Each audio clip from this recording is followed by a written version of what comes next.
Alright, here's a game we've had in the shop for a while. It's been on the showroom floor. It's been working great, but we had a customer playing it the other day. Pushed the button and it didn't shoot a ball out. Started a game but didn't shoot the ball out. So we're going to do a little bit of troubleshooting and try to find out what happened there. Here we go. We start the game. It should be shooting the ball out. Nothing. Do the other coils work? No. No. Nothing. So we got no coils that work. We probably blew a fuse. Nothing. All right, let's take a deeper look here. All right, let's go ahead and check the fuse.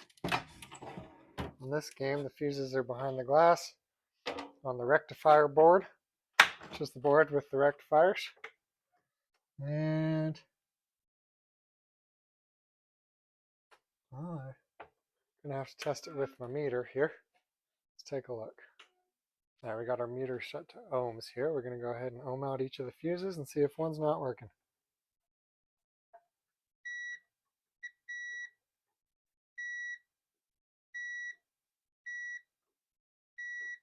I got no blown fuses. Why does it not work?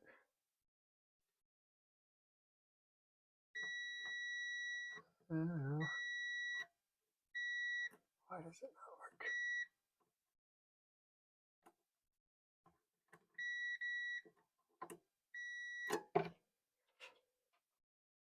Huh.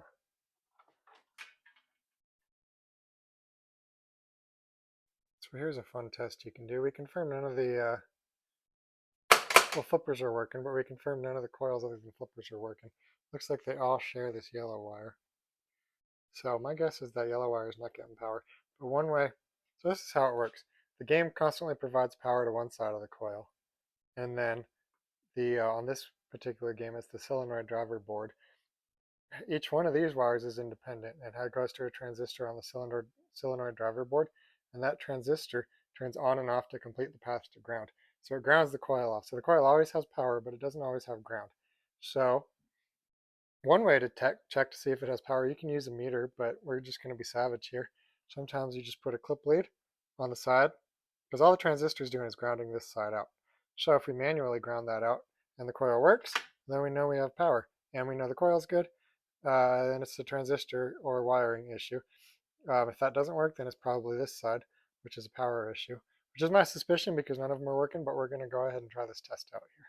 So I got this test lead here, and then there's a ground right here. So if I touch this to this, that coil should go, and it's not. So we probably don't have power. So now we need to look into why this yellow wire is not getting power. That's what we're doing now. All right, so I did a little more research. There's a bunch of fuses here. This is generally where the fuses are. But in this particular game, there's an under playfield fuse here. And that is in fact blown. So I'm guessing that's our culprit. But why did it blow? Well, I kind of figured that out too. It blew because this coil is all brown. So why is this coil all brown? So it probably got locked on and got too hot and popped the coil. So why did it get locked on? Well, there's a couple of reasons it could have gotten locked on. So there's the spoon switch here. Let's try to show you on this one. That's how a pop bumper works. So if this switch here gets stuck close, not doing a very good job showing you. If this switch gets stuck, the spoon switch here gets stuck closed, then the coil is going to get locked on.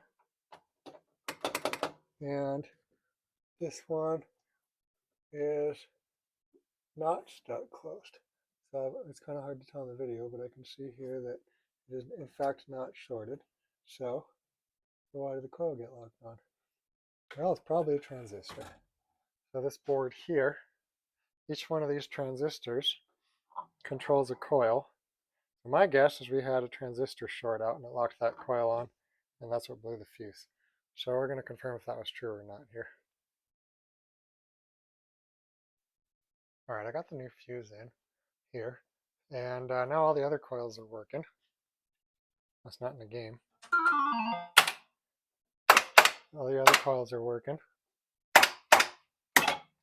except for this one. So I expected it to blow that fuse pretty quick because I thought this coil would be a dead short, but it's not blowing the fuse, but also the coil's not working. Um, so let's go ahead and ohm out that coil and see what's going on with it. All right, here's these 3 pop bumper coils. So I got my meter set to this little speaker-looking, Wi-Fi-looking thing. That means that it beeps when it has continuity. So you're checking for resistance, but that means it's going to beep. Doesn't mean Wi-Fi. It's beeping. Look at that. All right, so it's going to be a little hard to show this here. But if I do these two, like this, what am I looking at? I'm looking at about 10 ohms. Okay, what about this one? 11 ohms. Okay, what about this one? 2 ohms. So 2 ohms isn't a dead short. That means it's not going to blow it immediately, but it would have blown it over time. And obviously the pop bumper's not working, so I knew we had to replace that coil. I just wanted to go through the troubleshooting process here. Sometimes you get a coil that's not visibly burnt, but it's still shorted, so you'd follow that same process to a test. You know, when you have 2 coils, this is the number on the coil. When you have 2 coils that have the same number on them, they should have the same resistance within an ohm or so. If you got one that's 2 and one that's 10, then obviously one's bad, probably the 2. Most coils are, anywhere between like 8 ohms to, as high as, I don't know, like 25 or something. But anyways, anything under like 3 is suspect. So I think that's the problem. So we're going to replace that coil. And my guess is when I replace the coil, I'm going to turn the game on and that coil is going to be locked on. I think that a transistor shorted and locked that coil on, but it didn't create a complete short. So now the coil is kind of halfway between not enough ohms to work, but not a dead enough short to blow the fuse. So I think that's my theory. We're going to swap that coil out and we're going to see what happens. All right, let's get to the coil. Sometimes these can be a little difficult on these pop bumpers because you often have to just take the whole pop bumper housing and everything off to get a nice clean view of the coil. That's what I'm going to do. Otherwise, especially when it's melted. So when the coil, when it gets melted, you can't pull the plunger down anymore because the sleeve gets hot, and it's a plastic sleeve. So when it gets hot, it shrinks, and when it shrinks, the plunger no longer fits, so it can't slide through it like it used to be able to. And then you got problems. That's what we're doing. We're fixing problems.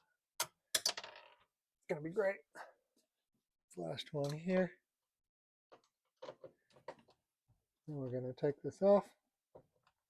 Now we can get the back side of it nice and easy. There we go.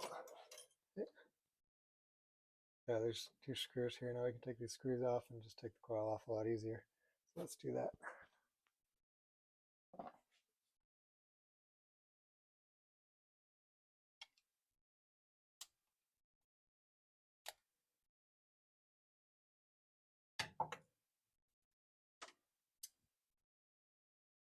Bumper bumper. Nobody calls it that. Thumper bumper. It's pop bumper. All right. There we go. Yeah, so you can see it's all nasty and melted in there. You kind of want to keep track of how this goes. There's 2 little pieces, 2 little discs on here. One's going to be metal and one's going to be Bakelite, which is like a material that they used back before plastics were as popular. So yeah, you want to make sure, and sometimes these are cracked or broken, but in this case they're not, which is good. So now we got everything but the plunger out. The plunger is stuck in there. Oh, it came out. Look at that. So you can clearly see this coil is melted. Never going to work. So let's take it off. So one thing to note, very, very, very important. So this is direct current, right, as opposed to alternating current. Direct current has a clear positive and a clear neutral. So in this case, there's a diode. Well, in most cases, there's going to be a diode on these coils. All you really need to know is that the wire color that is on the side of the diode with the band on it, you can see that gray line on the right side of the diode, that's called the banded side. You need to make sure whatever wire was on the banded side before you took it off is on the banded side when you put it back on. Now that diode could be facing either direction. That's not the important part. The important part is the banded side needs to have the same one as it did when you started. Now, that's the hot, right? So the banded side is the hot. The neutral, which goes to the transistor, is on the non-banded side. So, but really just pay attention to make sure that the banded side points towards the same one as it did before you took it apart. Because if you do it backwards, you're going to take that transistor out, although it's probably already out, but still, you don't want to cause yourself more work.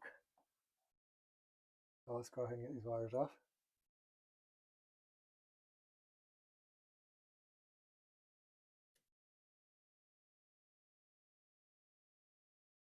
There we go, that's off.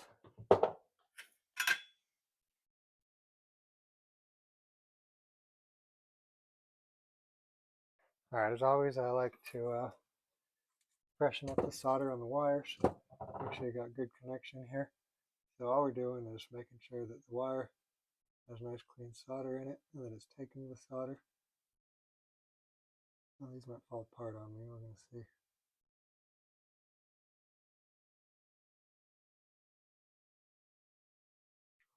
Clean, fresh solder. And I did the same. I actually had this coil in, so you can actually see through it. I actually had this coil in a parts bin. And we're gonna put it on here and make sure it works here. So here we go.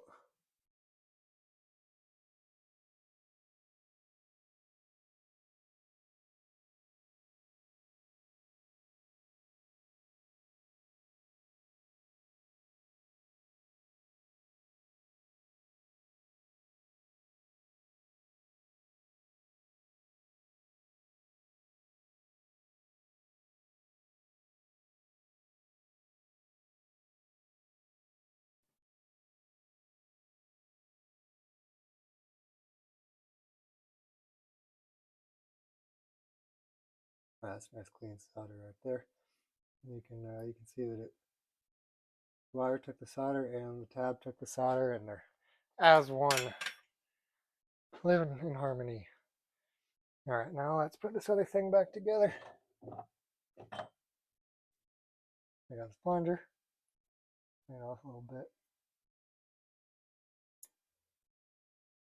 Something like that. And the spring, something like that. And this thing here, like this. No, like this.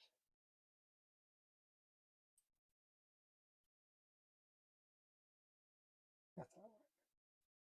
Yeah.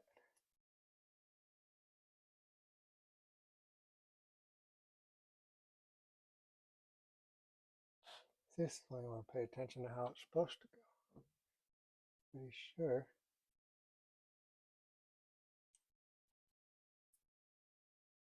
Well, I don't know. I'm just going to go like this to it. No, that's not right.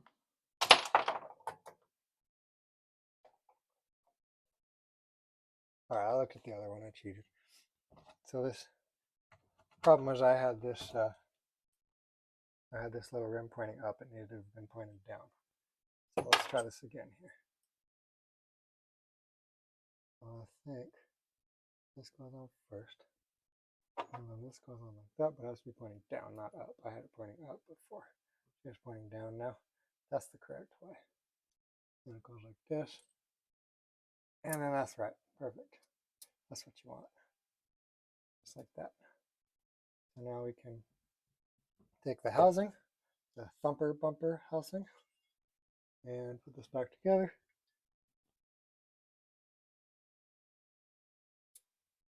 Like that. Screws in.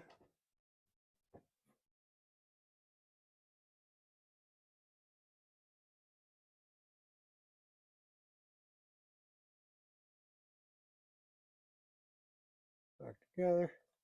And then we're going to turn it on, and I bet you it's just going to come right on because that transistor is probably shorted. And then we can go over that.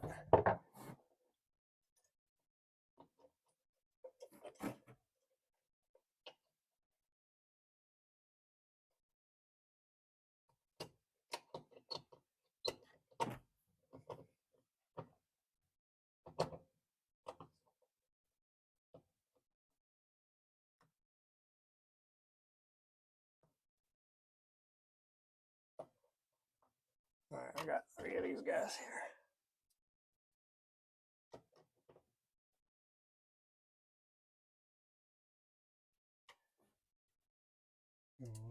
This one.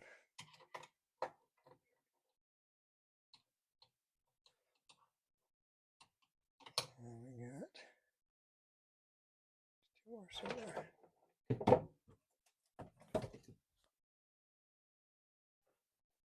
One here. And then one more. And I'm going to turn it on, and we're going to see if it's a dead short or not. What happens here? But see, now we can physically move it, which before we couldn't do. We couldn't do that before because it was stuck. So we confirmed all 3 are physically moving, which is a good start. So now let's turn the game on and see what happens.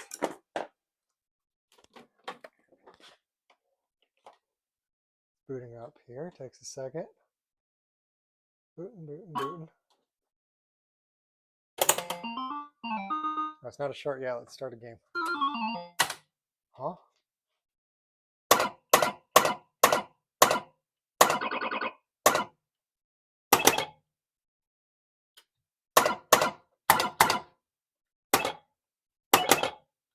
I don't know. It's working fine.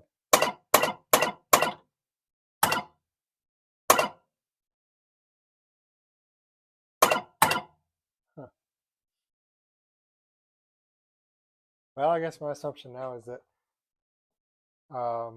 it was probably the coil wasn't working before, and I hadn't noticed it, and it just took a while to blow that fuse because the transistor's not. My guess is the transistor was bad. I go through these boards on my tester. I got a board tester. I probably fixed the transistor on the board tester, and this coil wasn't working because it didn't have. Like I said, it was 2 ohms, so it wasn't a dead short, so it wasn't blowing the fuse. It did blow it after a while. So I think I had fixed the transistor already, and I didn't notice that the coil was bad, and it took a minute to blow that fuse. That's my assumption now. This is working. No bad. If the transistor was bad, probably the second you turn the game on, it locked down. If not the second you turn the game on, definitely when you start a game, it locked down. But it's working now, so I think we fixed it. Good job, guys.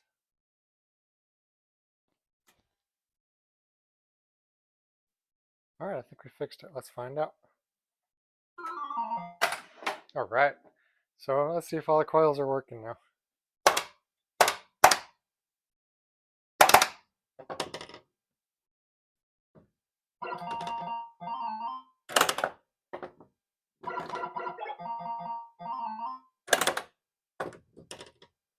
All right, so we see we have to adjust this switch. It's probably a little dirty, so it's not recognizing it, but the coil works. All the pop bumpers work, and that's everything. So we're going to clean this switch here. Let's just do it right now. Yeah, because everything else works pretty good. It's definitely something you got to make sure works. Everybody else is working. It works.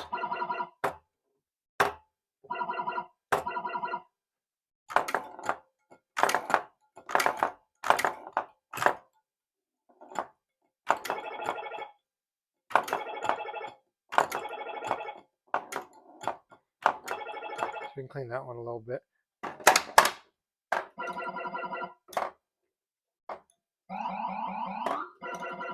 All right, so we got a little bit of work to do. All right, here is the that hole that we saw when the ball goes in there. So when the ball goes in there, it pushes this switch down. It actually looks like it's gapped pretty good, but it does look pretty dirty. So we're going to get this guy here. I'm going to clean it.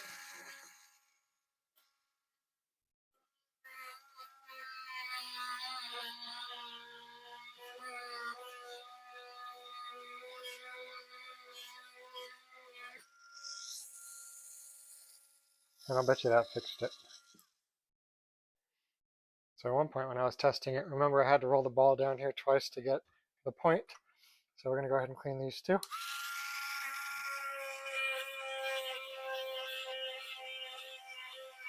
This one while I'm at it.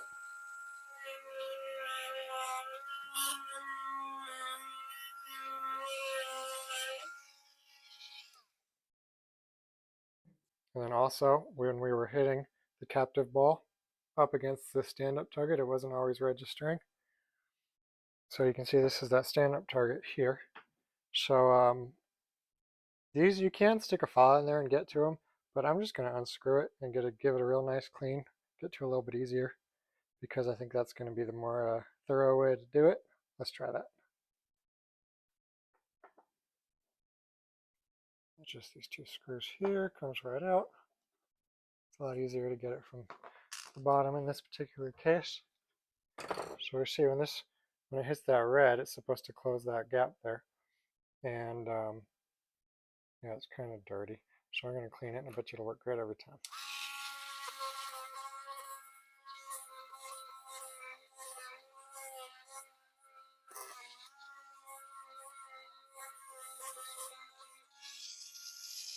All right, I can see it's gapped pretty good. So if it was like way over here, that'd be bad. But it's not touching, but it's pretty. The gap's not the problem, is what I'm saying. So let's put it back in. And we're going to screw this back on. And then we're going to see if it works. Well, we adjusted multiple switches now. So I'm just going to go back to the top side view, and we're going to hit the switches, and we're going to see if they all work now nice and easily. You don't want to have to throw the ball very hard. You kind of just want to be able to tap the switch and have it register. So let's see if we can do that now. All right, let's see if we fixed it. Oh yeah, right away. This should work the first time. Yep. Let's try that. Beautiful. Shouldn't have to hit it very hard. Yeah.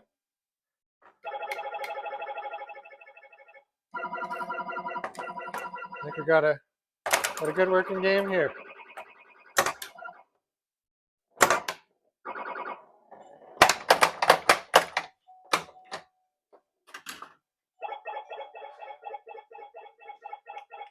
Yeah, so we're all done with this one now. I think it cleaned up nicely. Well, it already was clean, but we fixed it. We pushed the button, it wouldn't shoot the ball out. Turns out that coil, the out-hole coil, these slingshots, these holes, and the pop bumpers were all in the same fuse. And that fuse was blown. We figured out that it blew because of this coil. It wasn't a dead short, but it was a little bit, it was 2 ohms, so it wasn't enough resistance. Slowly heating up the fuse. Probably had to be on for half an hour or so before the fuse blew. It would have blown again if we hadn't replaced the coil, which we did. So I think we got it. Of course, I'm going to have to leave the game on the floor now for an hour or two, make sure it doesn't blow again. But I think we got it. Yeah. Another successful fix at Universal Pinball.